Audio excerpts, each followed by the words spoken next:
はい、皆さんこんばんは。EPA ジャパニーオンラインクラマဂျူဆိုပါတယ်။ဒီနေ့စရိုး M1 မိခွန်းလေ့ကျင့်တာကစာမျက်နှာ14မှာရှိတဲ့မွန်တိုင်ဆန်းလေးကိုအဖြေတိုက်ပေးမှာဖြစ်ပါတယ်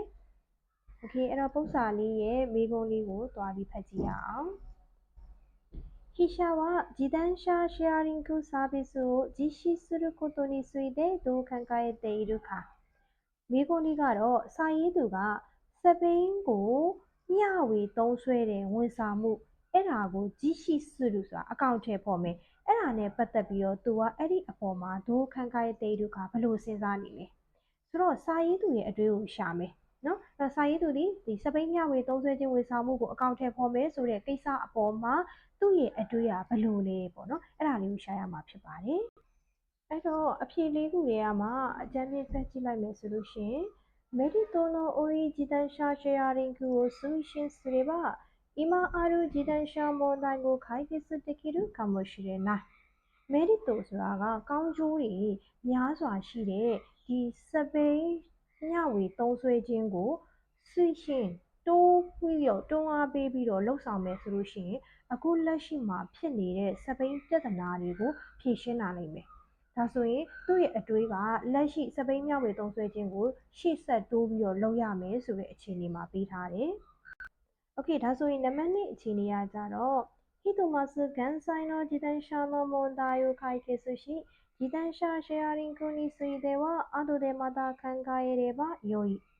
သူကကြတော့အခုလောလောဆယ်မှာတော့တဲ့လက်ရှိဖြစ်နေတဲ့စပိန်ပြဿနာတွေကိုဖြေရှင်းရမယ်ပြီးတော့မှစပိန်ကိုမျှဝေသုံးစွဲခြင်းနဲ့ပတ်သက်ပြီးတော့နောက်ကျမှပဲစဉ်းစားမယ်ဆိုရင်အဆင်ပြေတယ်။အဲ့တော့နှစ်ခုကကွဲသွားပြီ။ပထမတစ်ခုကကြတော့စပိန်မျှဝေသုံးစွဲခြင်းကိုရှေ့တိုးလှုပ်ဆောင်ရမယ်ဆိုတဲ့ဟာဒုတိယတစ်ခုကကြတော့အဲ့စပိန်မျှဝေသုံးစွဲခြင်းဆိုတာကိုနောက်မှစဉ်းစားမယ်။လက်ရှိဖြစ်နေတဲ့စပိန်ပြဿနာတွေကိုအရင်ဖြေရှင်းမယ်။ဟိတိုမတ်ဆိုတာကလောလောဆယ်လုပ်ရမယ့်အရာကိုသူပြောသွားတယ်ပေါ့နော်။ Okay ဒါဆိုရင်နံပါတ်3အခြေအနေကကြတော့自転車シェアリングはメリットも多いので今ある自転車の問題解決と同時進行で実施していくのが良いဒီစပိန်ကိုမျှဝေသုံးစွဲခြင်းဆိုတာကလည်းကောင်းကျိုးတွေများတဲ့အတွက်ကြောင့်မလို့အခုဖြစ်နေတဲ့စပိန်ပြဿနာကိုနဲ့အတူတစ်ချိန်တည်းမှာဖြည့်ရှင်းပြီးတော့အကောင့်ထဲပေါ်ဆောင်ရွက်သွားတာမှာကောင်းတယ်တဲ့ဒါဆိုရင်စမ်းမှန်ကကြတော့နှစ်ခုလုံးကိုတစ်ပြိုင်တည်းလုပ်ရမယ်နော်အပေါ်တစ်ခုကစပိန်တွေ sharing လုပ်တာဦးစားပေးတယ်အောက်ကကြတော့စပိန်နဲ့ပတ်သက်တဲ့ပြဿနာတွေကိုဖြေရှင်းမယ်ဒုတိယတစ်ခုကကြတော့အဲ့ဒီစပိန်ကို share သုံးတာရောနောက်တစ်ခုစပိန်ဖြစ်နေတဲ့ပြဿနာရောအဲ့ဒီနှစ်ခုလုံးတစ်ပြိုင်တည်းလုပ်မယ်ပေါ့နော်အဲ့ဒီအခြေအနေမှာဖြစ်သွားတယ်နောက်ယုံမှန်ကကြတော့自転車シェアリングにはまだまだ未解決の問題も多いので当分の間は実施の必要性はないစပိန်ကိုမျှဝေသုံးစွဲခြင်းမှာဒီမဖြေရှင်းရသေးတဲ့ပြဿနာတွေများနေတဲ့အတွက်ကြောင့်မို့လို့တဲ့ဒီလောလောဆယ်ကာလအတန်ကြာသည့်အထိကတော့လက်တွေ့အကောင့်တွေပေါ်ဖို့မလိုအပ်ပါတဲ့အဲ့တော့နံပါတ်4ကကြတော့နံပါတ်1ရဲ့လုံးဝဆန့်ကျင်ဘက်ဖြစ်သွားမယ်နော်အဲ့စပိန်မျှဝေသုံးစွဲခြင်းကိုကာလအတန်ကြာသည့်အထိနောက်ဆုတ်လိုက်မယ်အကောင့်တွေပေါ်ဖို့မလိုဘူးဆိုတဲ့သဘောဟုတ်ပြီဒါဆိုရင်အဲ့ဒီအချက်လေးချက်ကဘာဖြစ်မလဲဆိုတာကိုစာပိုင်ကြီးကိုသွားဖတ်ကြည့်ပါမယ်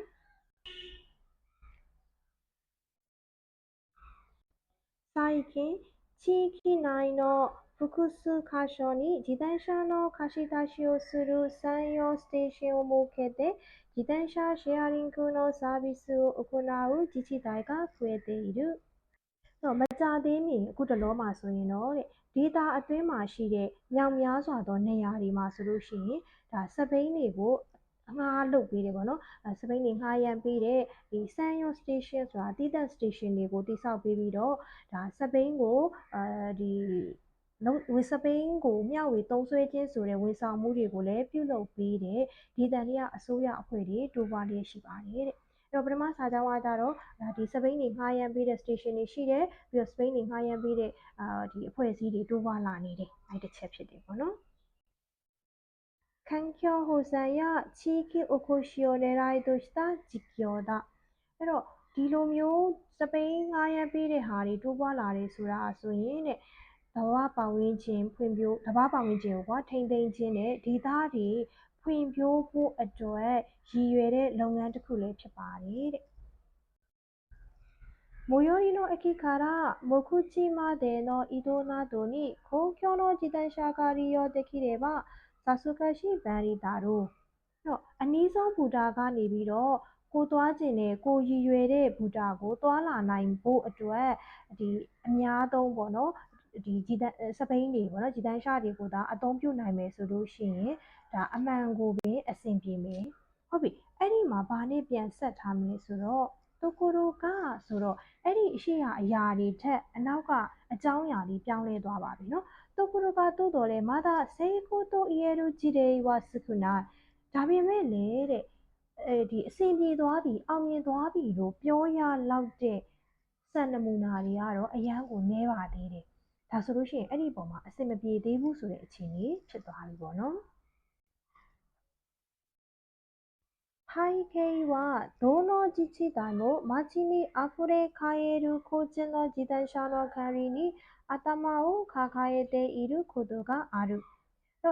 景はဆိုတာကအဲ့လိုဒီဖြစ်ရတယ်ပေါ့နော်နောက်ွယ်ကအကြောင်းရင်းပေါ့နောက်ွယ်ကအကြောင်းရင်းကဘာလဲဆိုလို့ရှိရင်ဘယ်ဒေသမှာပဲဖြစ်ဖြစ်နော်ဒီဘယ်ဒေသတွေကအစိုးရမှာပဲဖြစ်ဖြစ်သူတို့ရဲ့မြို့နေမှာအရန်ကိုဗယံပရာဖြစ်ပြီးပိုရှန်နေတဲ့ဒီတဦးချင်းဆိုင်ရာစပိန်တွေကိုစီမံခန့်ခွဲမှုနဲ့ပတ်သက်ပြီးတော့သူတို့တွေကခေါင်းကိုက်နေရတယ်စိတ်ညစ်နေတယ်ပေါ့ဒါဆိုပြောချင်တာကဒီ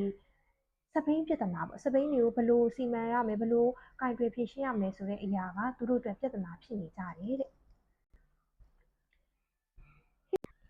人々のツーリンマナーの低下はツーリン上の不足によってさらにエスカレートしている。まずは目の前の問題をどう解決するかそっちの方が先のようだ。OK အဲ့ဒီမှာစာရေးသူရဲ့အတွေးဆိုတာကြီးကလုံးဝကိုပါလာပြီเนาะအဲ့တော့လူတွေကစပိန်ရနာမှုစီကန်းနေပေါ့နော်အဲ့တော့စပိန်ရနာမှုစီကန်းပိုင်းဆိုင်ရာတွေကသူတို့ကကြာဆင်းလာတယ်ကြာဆင်းလာတဲ့အခါမှာဆိုရင်လည်းအနောက်မှာ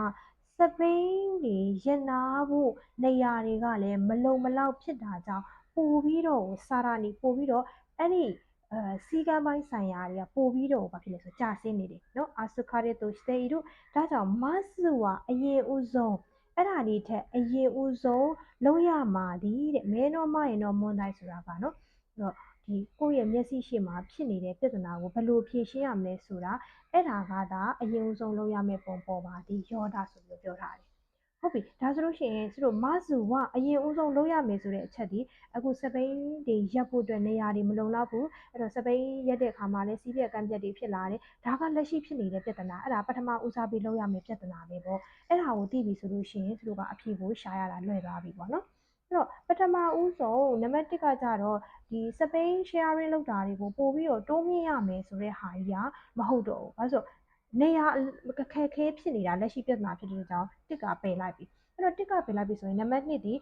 ဟစ်တိုမဆုဆိုတဲ့ဟာလေးကမဆုဝဆိုတဲ့အဓိပ္ပာယ်နဲ့တူတူပဲเนาะအဲ့တော့လောလောဆယ်မှာဆိုရင်လက်ရှိမှာဖြစ်နေတဲ့စပိန်ပြဿနာတွေကိုဖြေရှင်းရမယ်ပြီးတော့မှသာအဲ့ဒီစပိန်ကိုမျှဝေသုံးစွဲခြင်းနဲ့ပတ်သက်တဲ့ဟာကိုထပ်ပြီးတော့စဉ်းစားရမယ်ဆိုတော့အဲ့လိုတစ်ချက်ပြီးမှတစ်ချက်အနေနဲ့လုပ်ရမယ့်ဟာကိုပြောသွားပြီးတဲ့အဖြေမှန်ဒီနိဗ္ဗာန်ဖြစ်ပါတယ်နော်နိဗ္ဗာန်ကိုရွေးရမယ်စမ်းမန်းကကြတော့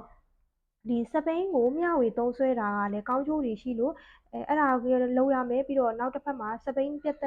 ပတ်သက်တဲ့ပြဿနာတွေကိုလည်းတစ်ချိန်တည်းမှာနှစ်ခုအတူတူဖြေရှင်းရမယ်ဆိုပြီးပြောသွားတယ်အဲ့တော့တစ်ချိန်တည်းမှာနှစ်ခုအတူတူဖြေရှင်းတာမဟုတ်ပါဘူးပထမဦးဆုံးကတော့နေရာခက်ခဲကိုအရင်လုပ်ရမှာပါပြီးတော့မှဒါကြံတဲ့ဟာကိုလုပ်ရမယ်ဆိုတဲ့သူတို့ဒီဟစ်တိုမဆုဆိုတဲ့ဟာလေးကအပေါ်ကမဆုဝဆိုတဲ့အဓိပ္ပာယ်နဲ့တွားပြီးတော့တူတယ်နော်ဒါကြောင့်နံပါတ်1ကိုပဲရွေးချယ်ရမှာဖြစ်ပါတယ်နော်အဲ့တော့နံပါတ်4ကလည်းလုံးဝမဖြစ်နိုင်တော့ဘူးနော်ဒါကြောင့်အဖြေကနိဗ္ဗာန်ဖြစ်ပါတယ်အားလုံးပဲနားလည်မယ်လို့ထင်ပါတယ်နော်โอเคဒါဆိုသူတို့နောက်သင်ခန်းစာမှာပြန်တွေ့ကြပါမယ်